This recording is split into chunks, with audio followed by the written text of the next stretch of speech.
I came to bury Shakespeare. Cursed spite that ever I was born to set it. Shall I compare thee to a summer's day? This is the excellent foppery of the world.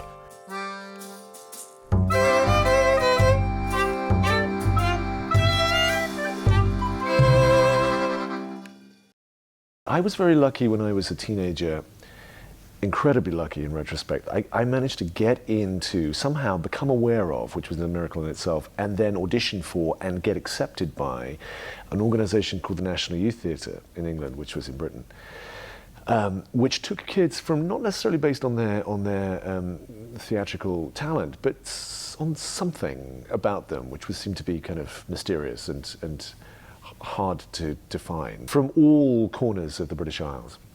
And we would go to London in the summer holidays, and you'd find somewhere to stay.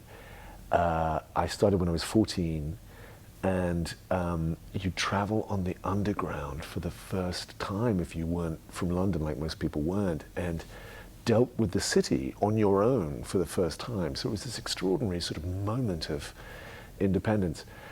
And then you'd do Shakespeare plays in professional theatres with professional directors, with professional reviewers from professional papers coming along to cast judgment on how these snotty-nosed kids were doing this kind of difficult thing.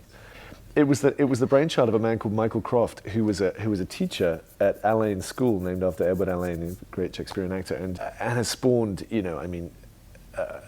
generations of actors, but also generations of people who'd gone into all different walks of life. It wasn't necessarily a sort of stage school. It was a life experience, of which Shakespeare was the central cornerstone.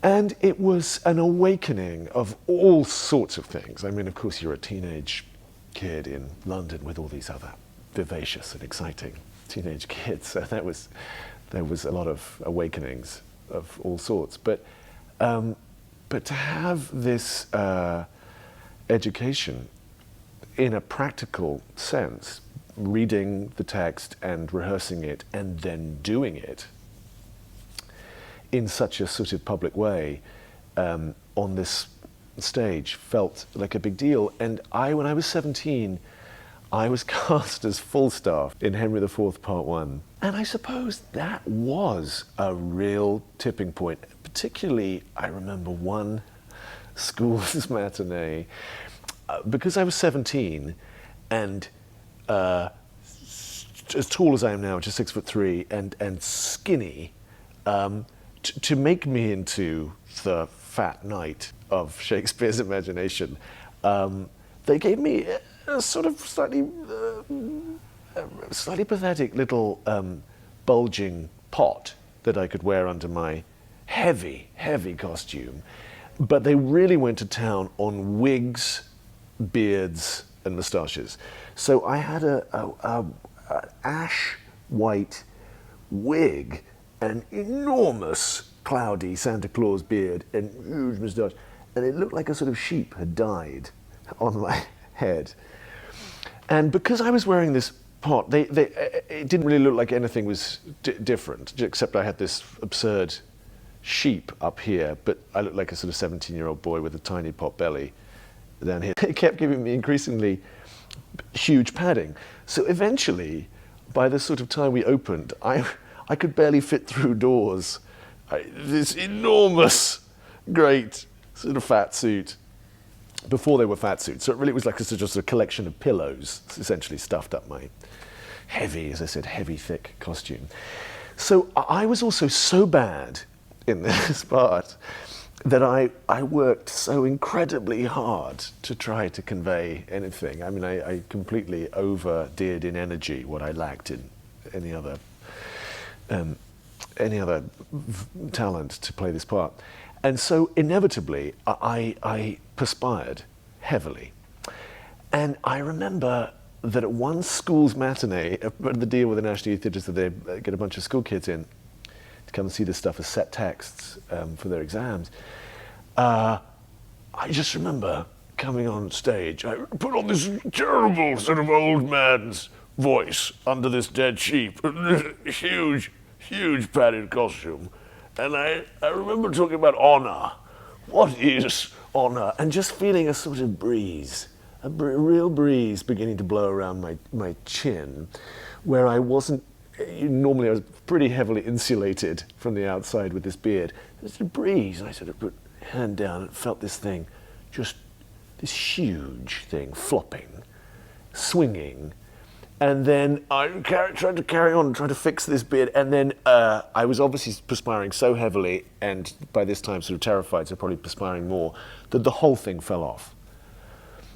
It's a beard that you could have held in your arms, hit the floor, with it the moustache, and I'm pretty sure the white wig sort of tipped over too, revealing this scared adolescent schoolboy. There was a bunch of I think it was a sort of South London comprehensive state school in that day, and it was deep into the second half, so everyone was bored out of their minds anyway, and desperate to get out of there. And in those days, you could take in cups of tea into the theatre with sugar cubes and cans of drink. So in the second half, you'd hear this sort of volley of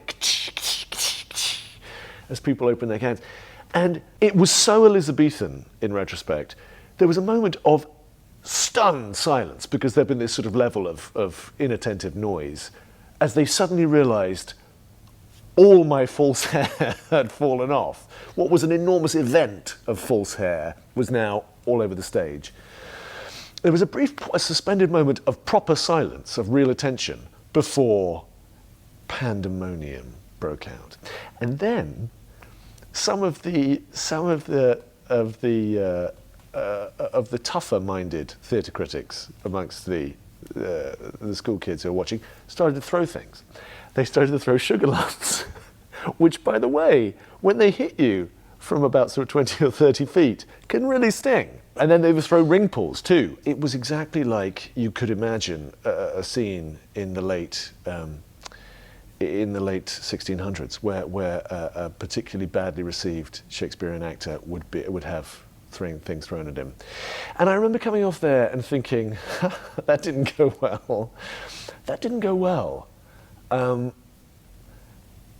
knowing I had to go on that evening, I just had to go back on and do it. I had to put more glue on, maybe run around a bit less, and just somehow endure, just somehow come back from this sort of, vaguely sort of cut eyebrows where a ring pull had just grazed me, or mark of a sugar lump in a cheek, and just keep going. And I suppose that there was something, I also got terrible reviews. I can't believe I read them. I suppose, why wouldn't you? 17 years old, so exciting. Whingingly awful.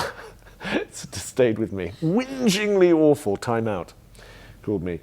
And I remember my sweet director at the time trying to persuade me that was actually quite a good review. He said, because that's what Falstaff is, he's whinging, complaining all the time. Even at 17, I knew that there was a man who was trying to pull the wool over my eyes. Why didn't I just curl up in a ball and say, I'm never going to do this again? I don't know. There was something that was a sort of horrendous experience, and yet I still have this incredible fondness for that play. I mean, it's one of the greatest plays I think he ever wrote.